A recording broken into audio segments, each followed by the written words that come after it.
توجه استقره بسوید من ترا گفته استم 2 ساعتی و 1 ساعت میاری این میلاد به کفای تر زمان یک چوه بگی به خونه رو بیرون آی کاش کیو چه نشستمه مردمانه موضوعی نزدیک آلبومی نوینی سراینده جوان نعیمجان سیدعلی با نام اوچا جون با فروش میبرد. آی وای خدا گوشی مرا کار میکن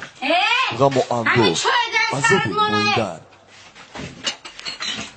وای من دختر 2 روزه به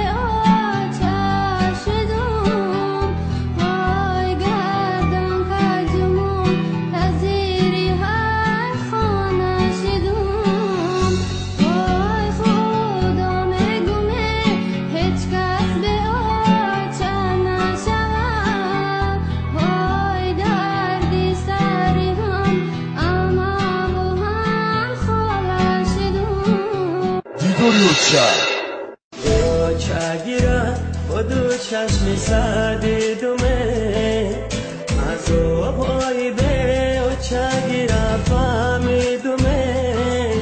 به اوچا رای نگن یتیمی پشتی در علی شیرین مودا الی بچه جانو